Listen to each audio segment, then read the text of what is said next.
What's going on, everyone? Welcome to another episode of Techology. I am here and joined with Josh Matthews. How you doing today, Josh? I'm doing awesome, Josh. Thanks for having me on the show today. Yeah, man. Anyone with the first name Josh is welcome on the show. So that's kind of There how you it go. works.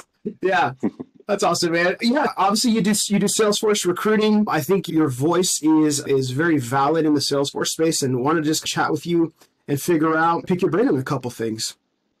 So Yeah, I'd love to. yeah, Let's jump right in, man. let's do it. Obviously, we have to ask you the dreaded interview question. Tell us about yourself. So go for it, man. Fill Okay. us in a little bit. Your story. Yeah, you bet. I'll tell you, I've been involved in recruiting, headhunting, staffing since 1999. It was the first job I had after the first job I ever had that used Salesforce. So I used Salesforce the year it came out when I was working for a dot bomb. And I had a nice little lunch with a buddy of mine, and myself and about 49 or 50 other people got a phone call that the dot bomb had just happened. We'd all lost our jobs. And my Mm, buddy who was sitting across this picnic table said, "Oh, you should be a recruiter. Call my friend Francis." And that's how I got into it. And I've been involved in it in some way, shape, or form, either as whether it's a VP, Fortune 500 company level, owning my own practice, or being an internal headhunter, internal recruiter as well. And it's just something I've found I'm really passionate about. At first, I thought, you know what, I'm just going to try this out. It seems like it makes sense. I never really wanted to sell software. I never really wanted to sell widgets, but helping to make a match between people and helping others become really more and more successful as individuals, this seemed like a great industry for me. And after about 3 or 4 years, I was like, okay, this is what I'm doing forever. Now I'm going to really invest in myself and be the very best that I possibly can to the community that I serve. And so, at least from a work experience, that's a little bit about myself. I'm also a dad. I've yeah, got two teenage boys. I play music, piano, and drums, and I love getting involved in bands and live music and that sort of thing. And you've probably seen I smoke a pipe. So I don't know if nice. that's enough info, but there you Yeah, that's go. good, man. Yeah. So what kind of music are you into? Like, I mean, bands. So what do you play? Is it like you into rock music or what do you play, man? Country? Listen. Yeah, I don't really play a lot of country, although it's fun to play drums to country. It's just like really steady and just easy Yeah, going. that It's just a train laid feel. back drum style. Yeah, Yeah, yeah, exactly, which is fun. But I mostly like to play more groovy type stuff, a little bit of funk, and then just a lot of nice. like hard alt kind of Yeah, music. I like a lot yeah. too. Yeah, not That's where metal I come from too, thrashy, but man. just yeah, it's fun. Yeah. Oh, actually, I'm a Get that little more on energy the metal out. scene. I like when I'm in focus mode, my earphones are like someone screaming in my ears, something like that sometimes. So You know what's it's funny? That music puts me to sleep. If I really want it, if I'm struggling to sleep, I can just put on like really loud heavy metal and yeah, I'm out. Yeah, it that's overloads my crazy. senses, I think, and then I just shut I down. think so. Yeah. So for me, like I'm so distractible that I need if I have something really melodic like going on in my ears at a time, my wife will come by. She's, "You're gonna go deaf." I'm like, "Oh, sorry. Yeah, I don't know. As long as I listen to, yeah." So it's crazy. Okay, so you started with recruiting though, and like how'd you transition into Salesforce recruiting, or have you always done Salesforce? No, I actually hadn't. I'd been involved in tech recruiting and I was a technical headhunter and this is back in the, early 2000s. Everything was .NET, the whole Microsoft stack, any kind of software development, web development, Java development, and even a little bit of IT infrastructure, network engineers, and these sorts of roles. I didn't specialize in that. I specialized on the software side of things. And then as I grew through the ranks within my career at the Fortune 500, staffing firm that I worked for, eventually we took on Salesforce as a client, and we also took on Salesforce as a product. And so after 20, 25 plus career with this one type of software as their applicant tracking system, they made the switch to Salesforce. And I had some small little things to do with that, training my local Sure. branch here in Oregon and Southern Washington, and just being involved and updating little updates and things that we needed. And it was such a much better experience than what we'd Mm, been used to, which was really terrific. But when I decided to go out on my own and have my own staffing firm, the one thing I didn't want to do is compete with the big dogs who do all, they try to be all things to everyone. And that's right. certainly not what I wanted to do. So I was looking for a niche that most replicated what the SAP market was doing in the late 90s and the early 2000s. And all those numbers pointed to Salesforce. At the time when I opened up this practice, it had tripled in 5 years. And there were a lot of open job orders, really hard to find great people. And I thought, I know how to do that. So let's do that. And just went all in. And I'll tell you, I faked it till I made it. Just such a great, don't we all, right? Don't we all do that? But it's been a great experience. And I just really dig the community. And even within that, I actually specialize with Salesforce partners. That's actually my specialty. So some of the larger firms like Mason Frank might be 10, 12% of their business. For me, it's about 95% of my business are dealing with the consulting firms. Yeah. Oh, okay. That's awesome, man. Yeah, that's super cool. I do have a couple hot seat questions for you. You ready for some hot seat questions? Do it. Yeah, let's go. Right. Let's go. So hot seat question number one, what's one thing about you that would shock your grandparents if they found out? Oh, God. Look, if I wouldn't tell my grandparents, I promise you, I wouldn't be telling the internet either. So yeah, true. I can say that, but I will tell you, I think because some of them passed before this necessarily happened, but I did eventually become a hot air balloon pilot, and that was my job. So I think that would have been a surprise to some of my grandparents at the time, for sure. Awesome, man. That's a random hot air balloon pilot. What got you into that? It's super random. My dad was living in Park City, Utah. He was a realtor. And he wanted to learn how to fly a hot air balloon. I said, because he was with Remax with the big hot air balloons. I was like, I'll do that with you. So we did it, and then I got a job, and I was a pilot, and just gave tours in Park City, Utah for a while. It was terrific. Great job. Yeah, great job. Okay, so is this true about hot air balloons that like you can't control the direction? You have to higher or lower yourself for the balloon to hit the right wind stream in the direction you want to go? Am I right there?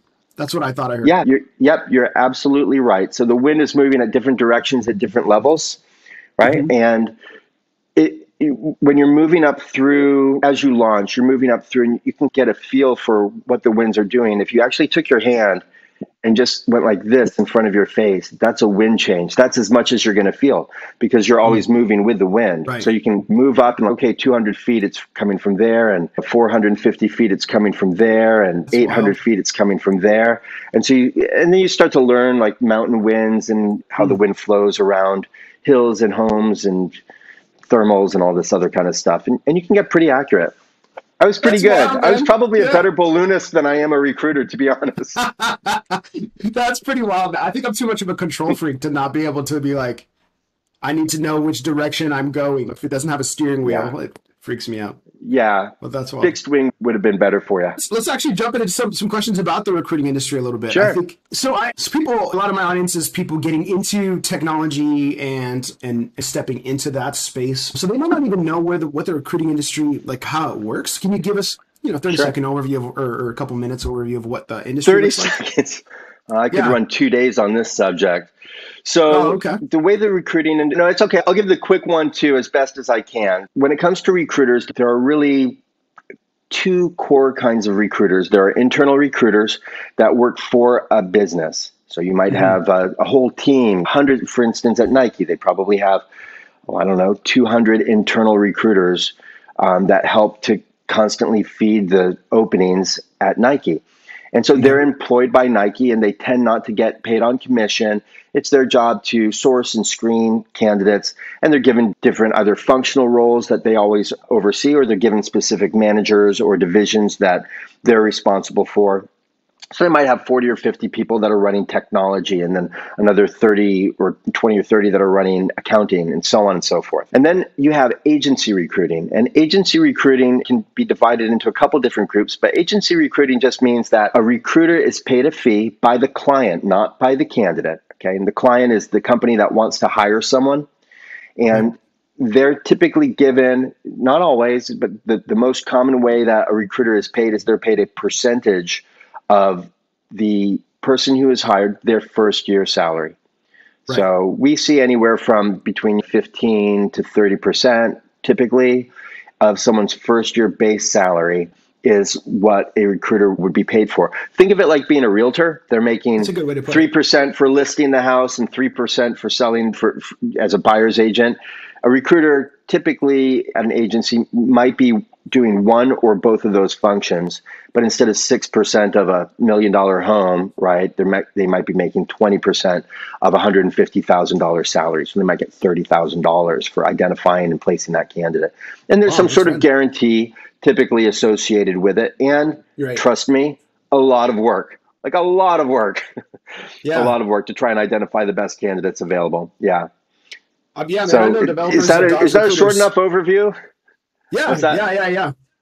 That's totally short. That was good, man. I was going to say, I know developers that dodge recruiters all day. They won't even chat. So getting through that level of person is trying to even get a hold of someone is a whole thing, probably. So that's wild. Yeah, absolutely. It's really, we're in what we call a candidate market, meaning that the candidates are the ones that have more control, particularly in Salesforce, not in the hotel industry, not in the Right. restaurant industry right now. But if you're a developer or an architect, even a PM or BA where there's high demand, or an AE, an account executive in the Salesforce market right now, the demand is really high. There are more candidates than there are, excuse me, there are more jobs than there are candidates.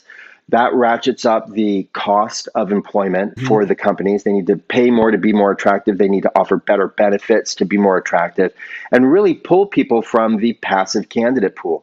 And the passive candidates, those are the people who are not on the job boards. And at any given Right. time, Josh, typically it's around 18% of the population is on the job boards at any given time, Okay.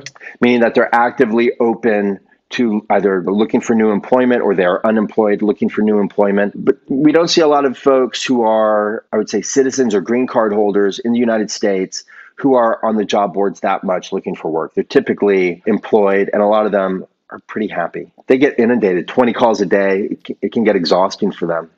You know. Sure, sure. Yeah, and probably for you, man, being ghosted is no fun, no matter what side of that you're on. Whether you're trying to find someone Yeah, or look, I don't get ghosted too often. Like, I really don't. I think that the whole thing about the way that my business is approached to identifying and targeting and engaging the passive candidate market, it's a little bit different than what we see out there yeah, in general. You've probably got calls from a lot of 23-year-olds, and there's nothing wrong with being a 23-year-old recruiter, but it hmm certainly means that you might not have quite the level of experience or sophistication yet. It's there for the taking sure. to be able to develop a strong relationship with the candidates in the market that are really seeking your advice, recommendations, and consultative direction towards how to improve their career. Right. So how do I find a good recruiter, man? Because I feel like I personally get a bunch of inbox emails and stuff like that on Yeah. LinkedIn, and I'm like, what are sort of those things, those red flags I should watch out for? Sure, good question. One, I would just say time in the industry, and maybe it's not fair to everybody who's just starting out and trying to make their bones for the first time. But it's Right. just like it's no cost to you. It doesn't cost you anything. If you're going to go buy a house and you hire a realtor, why would you hire Aunt Jenny, who sells two houses a year, or who helps people buy two houses a year for the last 3 years, instead of Gabrielle, who sells or who helps people buy 35 houses a year and is really very good and very connected? Like, it doesn't cost you any more money to work with a successful recruiter. hmm Zero. So the first thing I'd be looking for are, number one, just depth of experience. How many years in the industry? It's a high Right. turnover industry, particularly in that first 1 to 2 years. A lot of people do it. Almost nobody survives it. It's just how it goes. And the next thing I'd be looking for is a niche recruiter. So someone who specializes. And the way to narrow it down is, a generalist can come in a lot of different ways. Some generalists, they do tech and they do finance, they do admin, they do hard hat, contract labor and construction workers. And I would probably avoid that if you're in the Salesforce ecosystem. I would be looking for someone who specializes in Salesforce. Of course, I'm going to say that anyway, but I can tell you the Well, thing yeah, it is a makes sense. beast. Like, it's a beast. Like, it's Yeah. complex.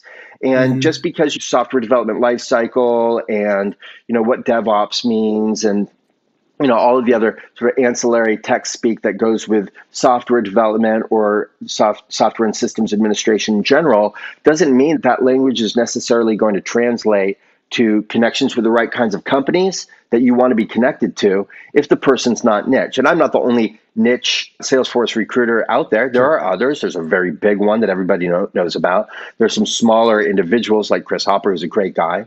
And there are some other individuals that were just smaller firms or little branches of big firms that specialize in it. Any of those are viable options.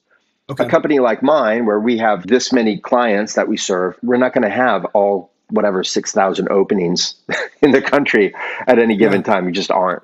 So I would focus for experience and niche and start there. And then see if you can trust this person. Do they show up when they say they're going to show up? Do they ask you good questions?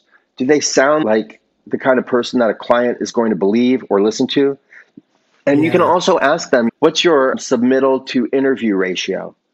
So if, let's say you're my candidate and I submit you to a client, I have somewhere around a 90% interview ratio. That means if I submit you, and I'm very particular, so I'm careful about who I submit, but if I submit you, there's a 90% chance you're going to get an interview with my client. That's very different than they're submitting you in 30 different jobs and you get no interviews because they don't have a relationship with the hiring manager, like some others, like me, or like some other folks who do what I do also. That's a great point. Yeah. I didn't know that was even a good question. That people track that. So that's a great question.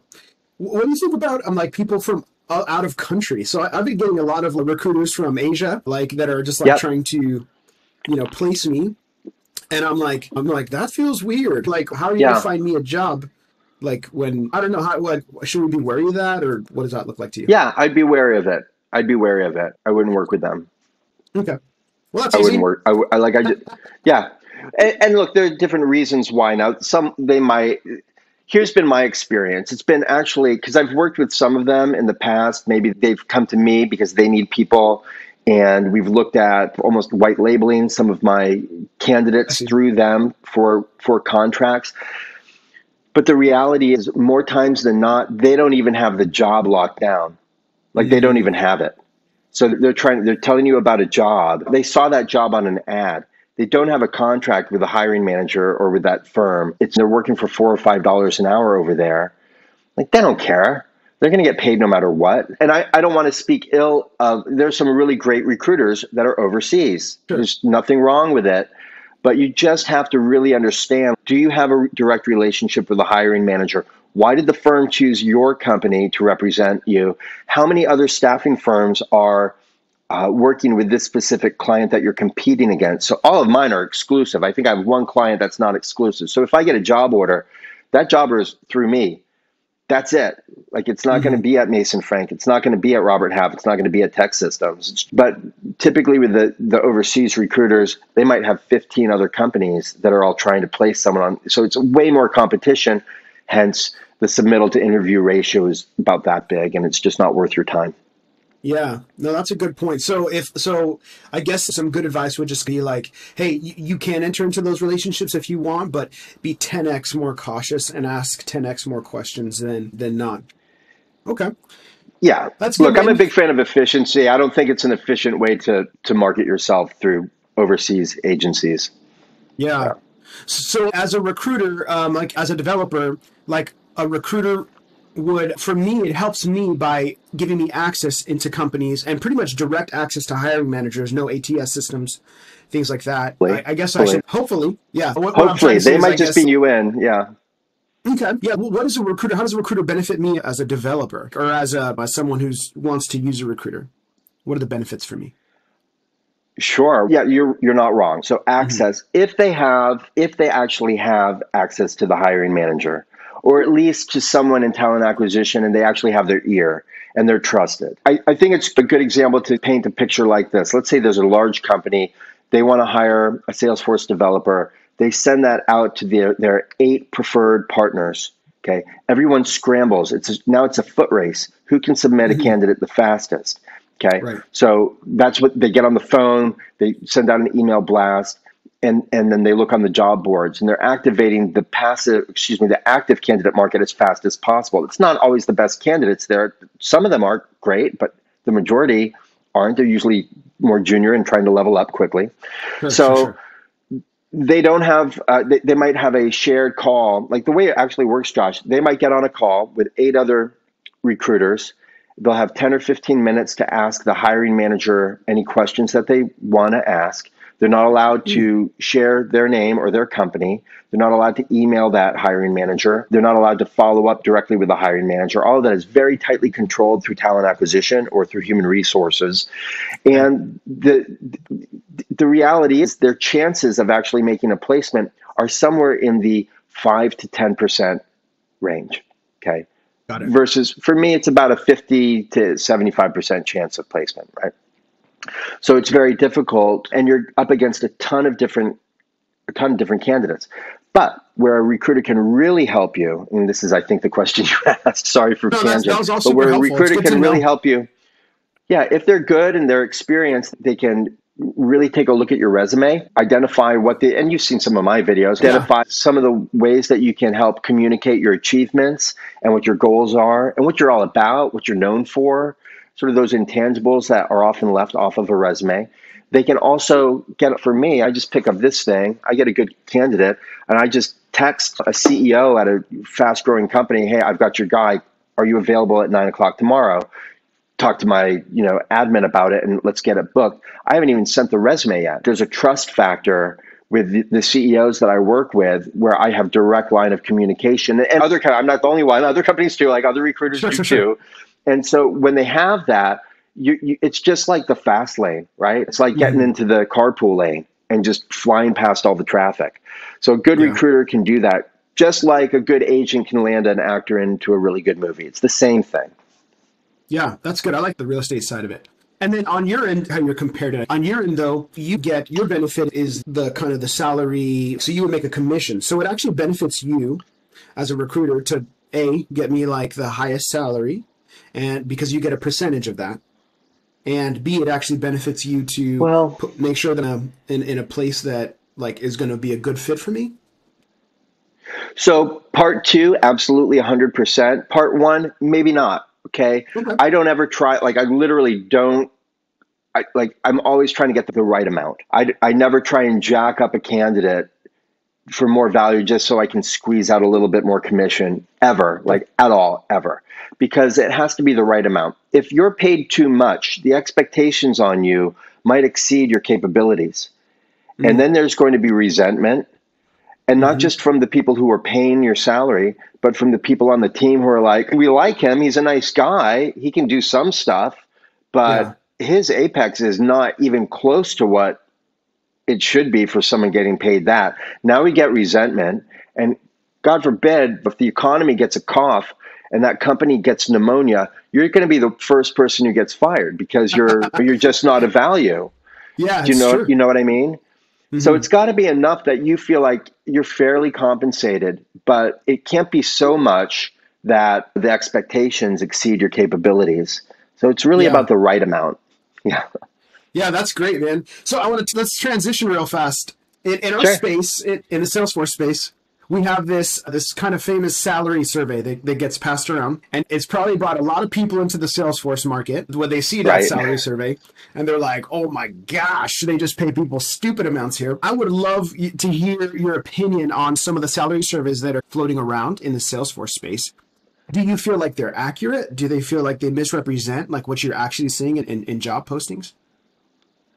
Yeah, I think that they're not as accurate as they could be. I think that there are reasons behind it, some potentially nefarious, and others just possibly laziness or just because of the niche, how tight someone is in their niche. So I'm referring to I'll just say it, it's the Mason Frank salary guide. I have issues with it. And I have issues with most salary guides that are Mm-hmm. produced by relative, like it's not a massive firm. Mason Frank isn't massive, but it's the largest one in our community.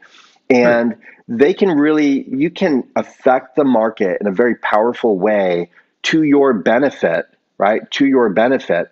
If you make everybody think that they're getting underpaid, what happens? Job satisfaction, like Mm. our level of gratitude and appreciation for what we have is really what makes us happy. That's been proven. That's a fact, right? Mm-hmm. And so when information gets put out, again, whether it's nefarious or by design or just through a little bit of incompetence or too many hands in the kitchen or who knows what, right? Then you get this entire market of people who are downloading this information, opening it up and going, well, I've been an admin for 3 years and I'm not getting paid even average for someone who's a junior admin. F this, I'm going to go get myself a new job. What have you Yeah. just done? You've activated the passive candidate market into an active candidate market, which gives you more people to place. Okay. So that's a problem if the numbers aren't true. I don't think the Right. numbers are true, to be honest. Now, they might be real. They might be being culled from very specific, very real information that firm is getting. And I know this because I've been involved in salary surveys at the world's largest specialized staffing firm in the world. And I did that as a vice president and as a branch manager and as a division director and as a recruiter and all these other roles. So I've seen it firsthand and I know what happens. And the reality is, I actually had a guy, I blasted this stuff. You saw it on LinkedIn where I was like, I don't know about that. Right?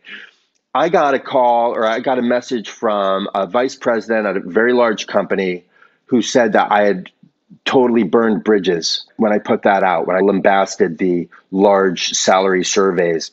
Mm. And I was like, come on, man, burn bridges with who? You? Come on, let's keep it real. And that's really what it's about. You got to be transparent. The recruiting economy is absolutely effing broken. And people don't know this. It's completely busted, Josh. People have a 1 in 2 chance of not being at their job 18 months after they join. That's the stat. Mm. It's a coin flip. Okay. And Right. it starts with bad recruiting, and bad recruiting starts with bad information. And salary guides that offer bad information is unhealthy. It's like eating junk food. It's not good for you, and it's not good for the economy. It's not good for people's mental stability around whether or not they should stay at a job or not. But I'll tell you how it works, okay? Someone takes all of their data. So they might take, let's say you worked as a contractor for 9 months at a firm through a large staffing firm, okay? And they paid you, let's say they paid you $100 an hour, all right? Now they're going to take that and they'll probably run some, math on it and just say, okay, you're worth $200,000 a year. But they paid you 1099. Or maybe they paid you W-2 without real benefits. So Sure. your actual value in the market might be a $150,000 developer, but on their books, it looks like you're a $200,000 developer. 2,000 hours times $100 an hour, now you're $200,000. So this is how the numbers start to get skewed because they just take all the numbers, not just the direct placement numbers, they take all of the contractor numbers and they merge them together. And in an algorithm, that's not really, I don't think any statistician would think this is really good math. It's not good math. And then they cough up these numbers. Now, the way that they benefit, because a lot of people benefit from this, and even me, if I was like, yeah, this is a great salary guide and it's all true, that could potentially benefit me because I can say to my clients, Josh, listen, I know that you only want to pay $90,000 for this Salesforce administrator with 3 years of experience, but did you know that according to this document, this Bible of salary compensation, that you really should be paying $115,000 a year for that person? And then my client says, okay, Josh, the salary guide says, and now I'm making an extra, $5,000 on that placement. Right. I'm getting my candidate to say yes because they're giving them more money. But the real market isn't those. That's not the real market. Okay. So it benefits the staffing firms more than it benefits the community. And I think everybody should be a lot more careful about how they crunch those numbers. Yeah. Yeah. That Good was question. good, man. Because, I think it does breed some of that. Oh my gosh. Well, why my company doesn't value me? Like, obviously I'm making $40,000 less than what I should be, the average person. Yeah. So I think that's great. So let's talk about maybe some real numbers that you've seen. Like, maybe give me as much as information as you're comfortable, but like an admin starting salary, maybe I know location counts, location matters, but maybe you can give me a range and then all the way up until what you've seen very experienced administrators make. Sure. So the most experienced administrators in a high value market like Irvine, California, which is a very expensive town to live in, it's capping. I've seen it cap up around 140, 145 per year. But they're typically bringing in some other level of expertise along with that. They're not just doing some core basic sysadmin work. It's really they're bringing something else to the party. I think in general, from the healthcare industry, and they're bringing all their healthcare knowledge with them into a new healthcare space. Exactly. And if they're really good with Process Builder and Flow and like all of these other. If they're really top of their game, then they can expect more, plus industry and domain knowledge, ability to help ramp up other more junior administrators, get them into the fold. They offer coaching, mentorship. That's really where I'm seeing it max out on a direct placement. Okay. So that they're directly hired by the company. From an entry level standpoint, it can be like we all know, the lowest is free, right? That's as much like it's free, right? Like volunteer, like I don't have experience, like how do I go get it? And I've seen some folks come through and they're like, look, I'll do 25 bucks an hour for 3 months or even 5 or 6 months just to get ramped up on this stuff.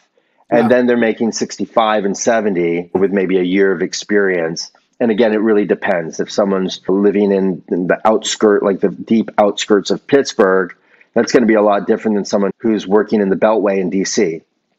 Right. The numbers are going to be a lot different. Yeah. Okay. But I think in general, we're usually looking 55 up to 120, really. But from a junior standpoint, I'd say 55 up to 80, depending on location.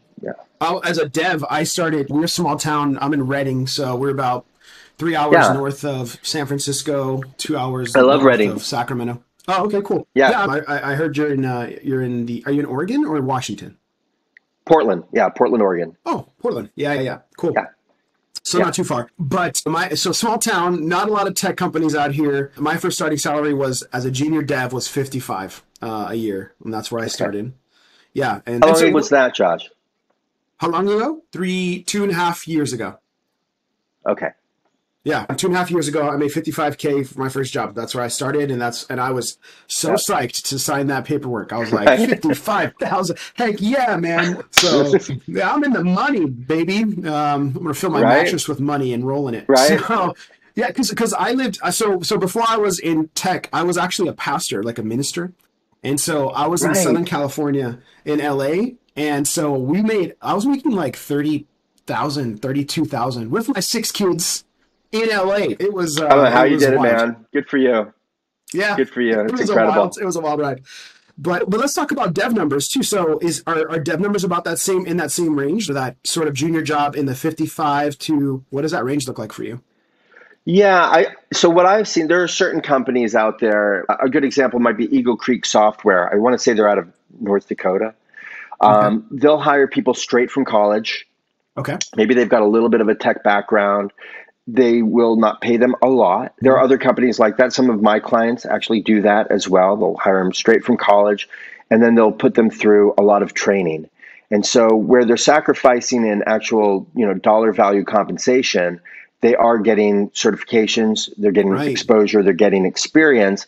And I always tell people, look, education can be expensive, whether you're spending $60,000 a year to go to Harvard, or you're going to take a job that just pays you less money, but you're going to gain a lot of experience, and maybe someone's paying for your certifications, and they're even giving you time to study and user groups that you can help study groups, mentoring, coaching, testing, learning on the job, all that stuff. So there's a cost there. And it's not all about the dollars. And then eventually these folks are making $45,000, $50,000, $55,000 a year as a very junior developer. And then they can sometimes walk out of a situation like that thinking that now they're a $100 an hour person, and they're not. But a lot of companies don't know that they're not, and they pay them that anyway. Mm-hmm. And then 3 months later, they're looking for work and they're ready to take a little bit less because they lost their job. Yeah, that's because they were paid too much. Yeah, like getting into a space that you can't, like you might be able to get yourself into a space that you can't maintain because your technical knowledge just isn't there yet. So I had a good friend talk to me about that. He was like, "Hey, you don't want to get into a place you can't maintain." And I was like, I never thought about it that way. Right. Just because I'm good at interviewing or whatever, like I could actually get myself into this maybe the senior position because I lucked out on a technical interview and studied the one thing that I know. And then all of a sudden here I am, and I'm should be a junior level dev. But yeah, the responsibility is wild. You bring up a really good point too, like getting tested on the one thing. And there are people who join jobs, typically not with a consulting firm, but they might join a big company like United Health Group or Nordstrom or Transamerica or any of these big where they have a pretty sizable Salesforce shop. And they might go in there and they might do the same thing all day, every year for their one little piece of the puzzle. Right. And so they might have 4 years of experience, but it's really like they have 1 year of experience 4 times. Yeah. That's not the same thing as getting to push their boundaries and grow and develop and gain more knowledge and capabilities. So it's really important, I think, for anyone watching this when they're thinking about their career and they are in a junior space right now and they're trying to grow, to just really get to that point where they're like, okay, Like year one down, what am I going to learn this year or over the next quarter or over the next 6 months? Right. And working with your leadership and management to give you the exposure so that you can grow. Yeah. That's a great point, man, for Yeah. sure. Let's talk about some Salesforce trends. So how much value does a hiring manager put into certifications versus experience? Look, it's always experience first, right? I think, unless you're a partner, and partners because they want to level up from registered to silver. I know they're changing some of that structure right now with the partner space, but still, there are requirements or there are milestones for how many Right. certifications you have on your team. And for some, particularly ones that are silver moving to gold or registered to silver, it's really important. And so they might just not look at anybody if they don't have their certification. And I have seen it bite people, even people who are experienced. Maybe they've been a developer for 10 years. Maybe they let their certification lapse. The question is, why wouldn't they do this? If they're that good, why wouldn't they just cough up a little bit of money, knock it out so that they can be competitive with the rest of the market? It speaks more about someone's decision-making process than it does about their actual capabilities. That said, there are people I know who have 17 or 18 certifications, and I couldn't get them a job. Their communication skills are not there. They're not proficient in any of those areas. They're particularly good at studying and testing, not necessarily really great at performing and working. And so I think people need to be careful about the rose-colored glasses that they get with a number of certifications. Someone's got Yeah. 1, 2, or 3 certs in their lane, and great, that's awesome. Like they clearly care and they're trying to stay on top of things. I think that's enough. But people can go out and get a ton if they want to be, all things to everyone. It's not a bad way to go. Or if they want to move into consulting, where they might be faced with more challenges, more different challenges. Yeah. Yeah, that's a great one, man. How important are trailhead badges in the job search? I mean, they don't mean anything unless you're vocalizing it. So if you've got 250 badges, that's pretty cool to say. But if it's not de rigueur to always be saying your badges every single time. If someone's got 30 badges, it's great. Like you got your 30 badges, but do you put that on your resume? Not when someone else is putting 200 badges or 250 badges on their resume. You know what I mean? Right. I can tell you that I placed a gal, great, like she's terrific. She's still at the company. She does a great job. She used to be a vice principal at a school up the street from where I live. And she fell in love with Salesforce, and she had no experience doing Salesforce administration.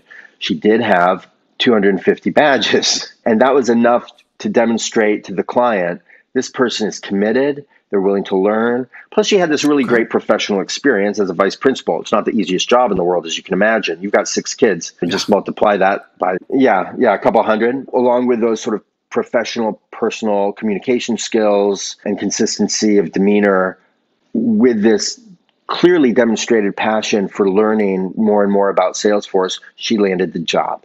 So they're great to have, but just go all out. If you're going to go all out, make it something braggable.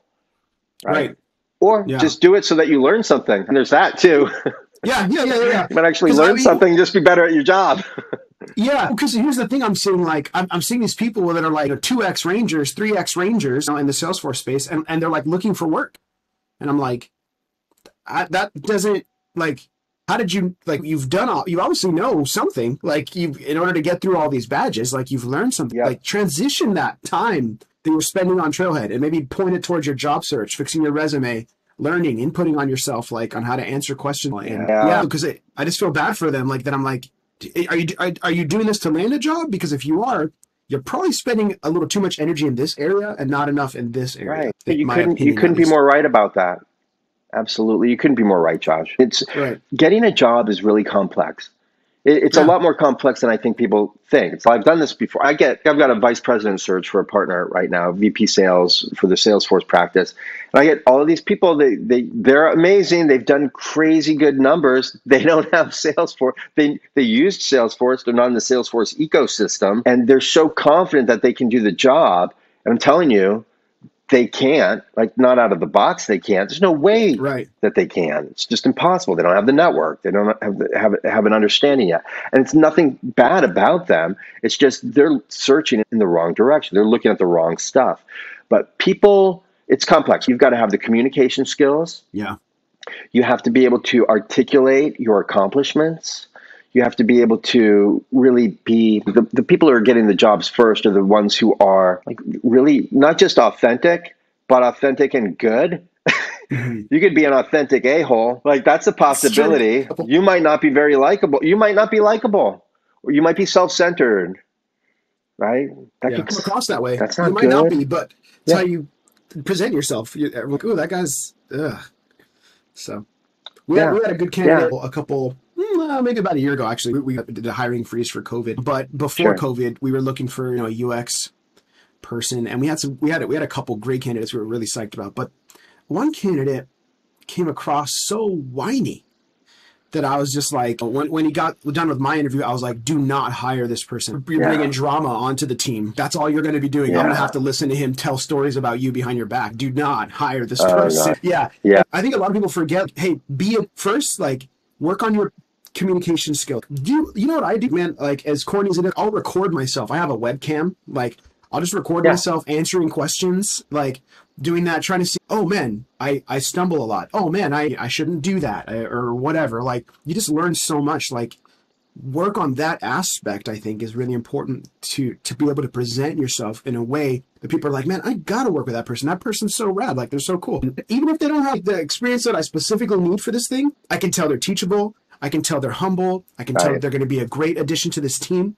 That they don't just bring Salesforce administrator skills or consultant skills. They're going to be a great team player, and I think that they're going to go far in their career. Like, those are things you can also like bank on, like in your job search. Josh, you're hired, man. You're hired. Come join my team. Thank you. Honestly, thank you. That is so important what you just shared with everybody to drill. Like, you can do it in front of a mirror. It's even better if you do it on a Loom video or a recorded Zoom video or whatever, your QuickTime on your Mac or whatever it is. Yeah. And see how you behave. You probably know this from starting your YouTube channel. It was certainly an experience for me to see myself on camera and how I'm talking. I do this weird thing with my mouth. I say a lot. I look angry. I get cop face. I'm not an angry person.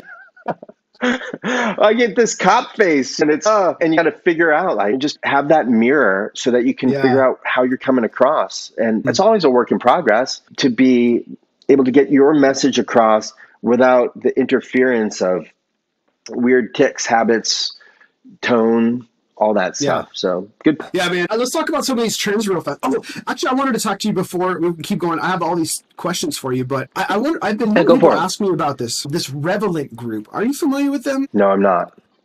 All right. Did I just bomb this? Did I just fail the podcast? So sorry. It's Revelant, I think it is. And what they do, they hire you, like, and they train you, and you start from zero, and they take you to hero. And I think it's like a on-the-job boot camp-esque, and they take a percentage of your salary for a couple years. I know this kind of thing, yeah. I think I do know these guys, and I think I've talked to some of these folks, maybe not with them, but with a very similar thing. And then you're like an indentured servant for a period of time. Yeah, that's a good way to put it. I don't know is that what we're talking about? I was like, just seeing if you heard. Yeah, I've heard about this, and so I talked to a couple candidates. I don't know if they're with Revelant. I've seen this before. There is some company. I had some guys out of Hartford, Connecticut, that I was looking at for a job, and he was contractually obligated to stay with that firm for a period of time, and it might have been Revelant. They were paying him peanuts. It was like $50,000 or $45,000 a year. They taught him, and like, fair enough. I just think it's better when people pay for their own education up front. That's what I think. It's get a loan.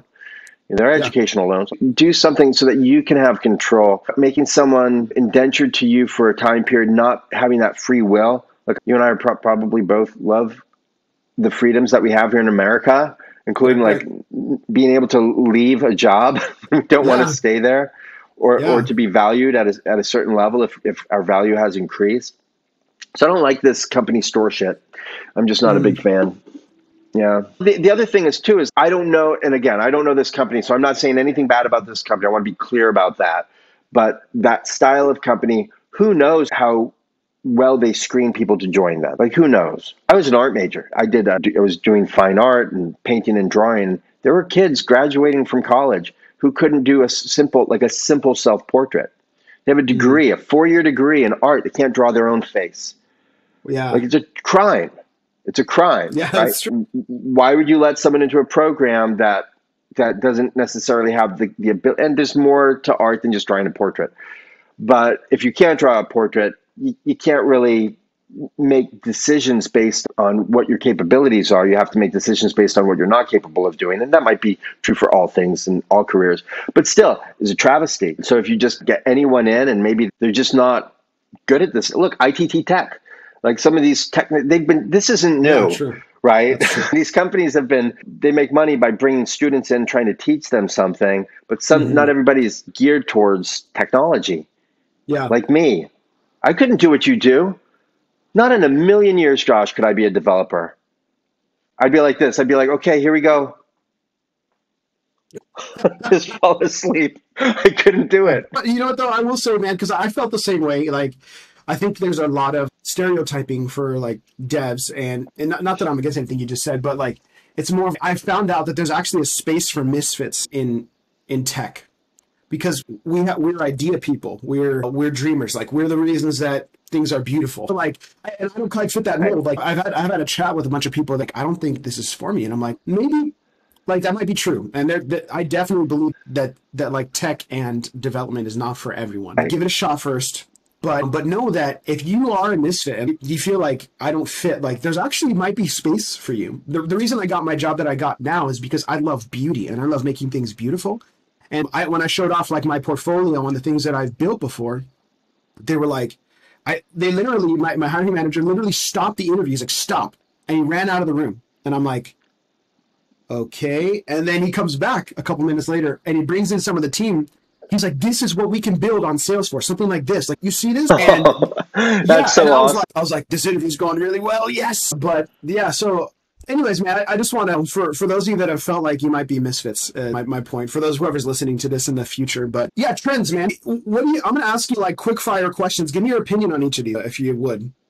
So trends in the Salesforce will. And if I can't speak to it, I'll tell you. I'll be like, I don't know if I've got enough. I don't want to say things that I'm guessing at, but yeah. Oh, no, I appreciate that. Let's rock. I appreciate that. Yeah. So let's talk about, in the Salesforce space, is there entry-level roles, trends that you've seen? Entry-level trends? I'll be honest, I don't deal with entry-level, like, almost ever. No one's going to pay me a fee for someone who's brand new. So I'm just not that involved in it. I think, I will tell you one thing I have seen is going the admin route. It's definitely getting flooded right now. Right. There are a lot of people who they've done the certification.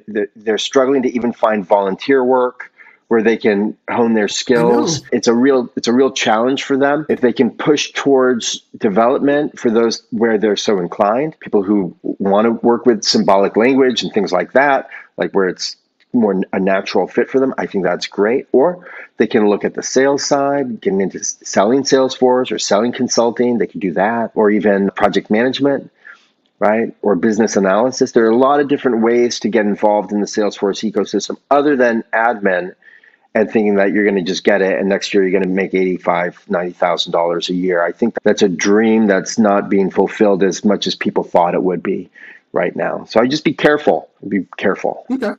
What are the trends in the length of staying at a role? So at staying at a role? Yeah, I've been working. Are people leaving faster? Are they staying longer? So you see a lot of, I'll just speak in general, right? Not necessarily just this market, because I think Salesforce, there's so many people involved in the Salesforce economy. It's really commensurate with the rest of the world, with the rest of technology. You have a lot of people where there's a lot of movement, right? And you have some people where there's not a lot of movement. And it just depends on a few different factors. First of all, their age and their level of experience in the ecosystem. So people in their 20s tend to job hop faster because they get in, maybe they're junior, they spend 1 year, 2 years, and their managers always look at them like they're the junior person, but someone else looks at them like a mid-level person and is willing to pay more for them and will value them more, and no longer looks at them like a child. Right. It's a silly example, but it is true. It's when your mom calls you up, you're like, hi, sweetie, stop. It's the same thing.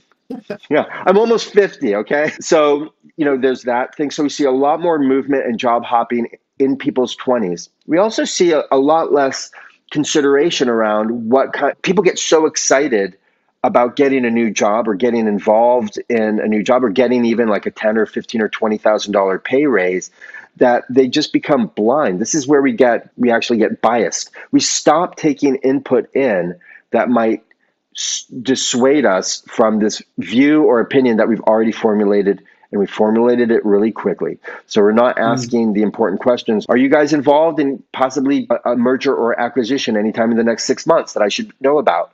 And then the interviewer goes, I don't know that I can answer that right now. I would have to leave that to someone else. And you're like, okay, so you're getting bought, right? Yeah. So what's going to happen? We've seen this like with Conga. Recently, we've seen this with Simplus. We've seen this a lot of different companies because there's so much buying going on out there where these companies have leveled up and brought themselves up to 20, up to 50, $100 million. Now they're going to get acquired by a 200,000 person company. Guess what? Culture is going to change, right? Your boss is going to change. 30% of the people are going to get fired or leave. And what you interviewed for today, when you show up next month, it's not going to be the same place. And you might like it more. Chances are you won't.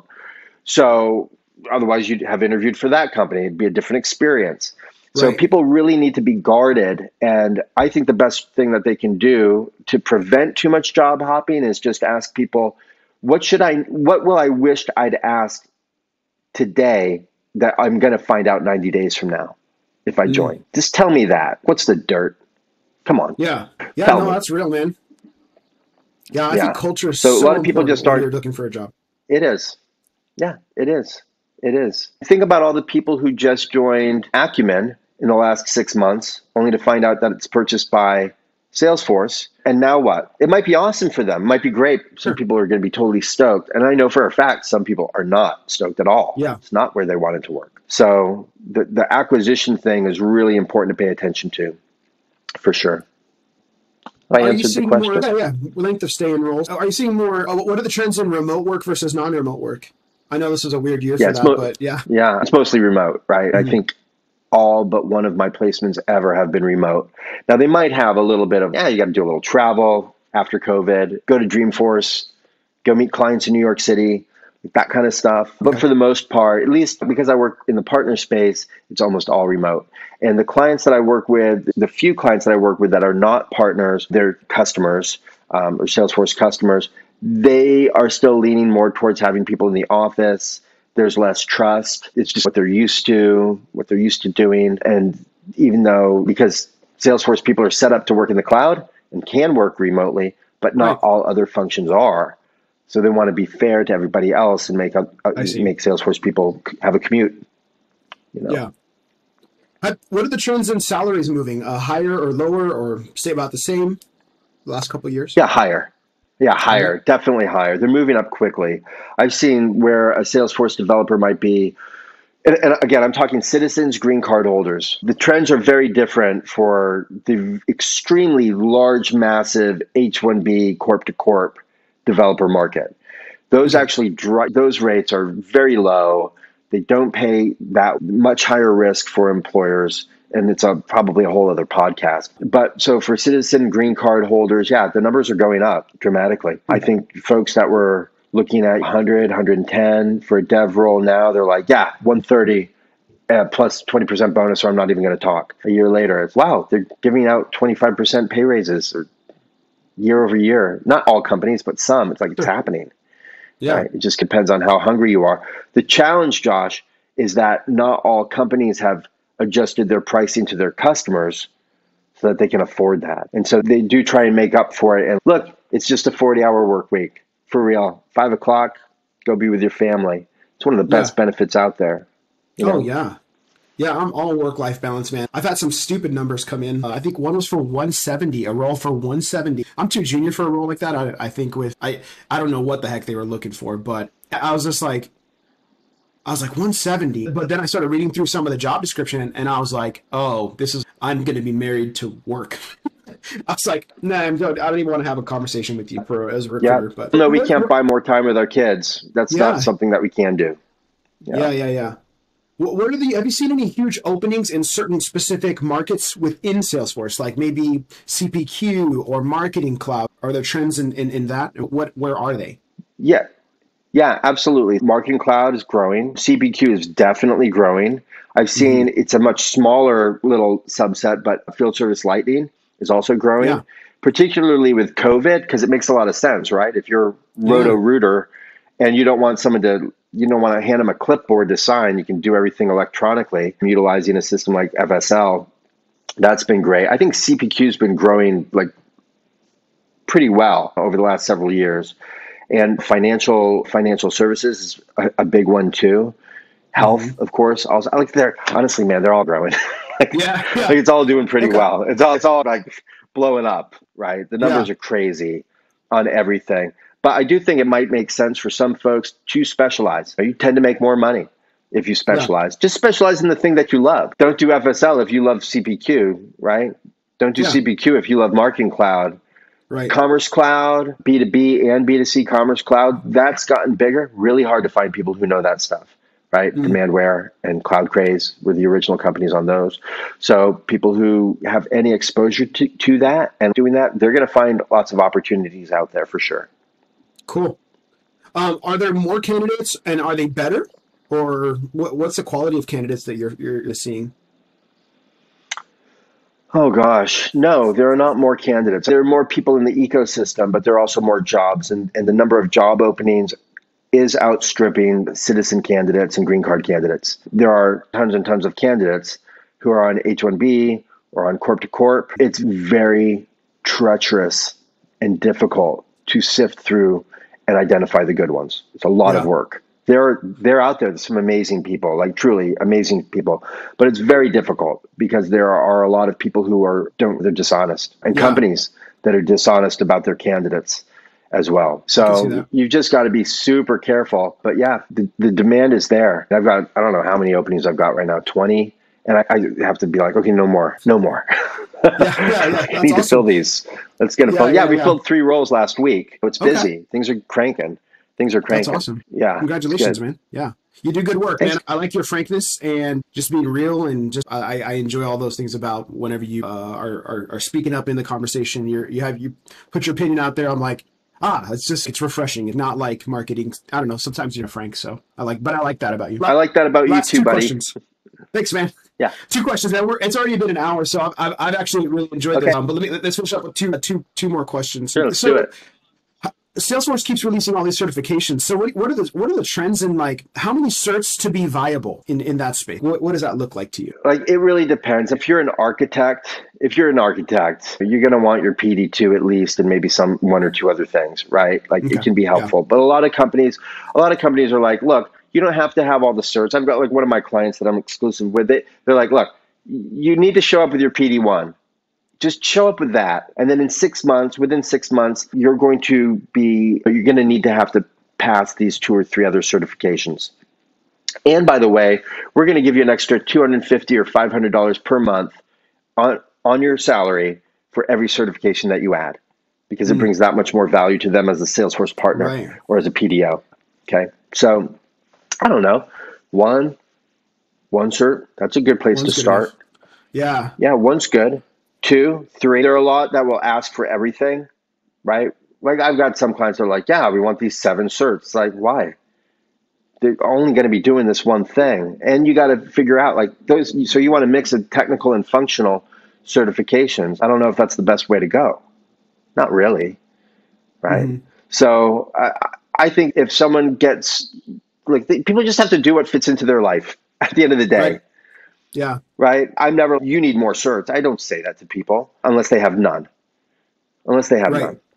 Sure. But if they're a developer and they're not at least trying to get their PD1, their platform developer one, why wouldn't you at least try for that? Yeah. Yeah, that shows you have a baseline level. I feel like one, then start your job search. So for those people that are still newer in the ecosystem, take all your focus off of, or maybe 10% still learning, growing in Salesforce. Point the rest of your energy Yeah. towards job searching, being a good being someone who interviews well and Yeah. comes across, can present themselves, and all that stuff. Yeah, and works well. Interviewing well is one thing, Sure. but don't show up at the job and be a jerk. Like, just be a good person, and usually it'll come across. Be helpful to others, right? Know what your faults are. Be open to criticism.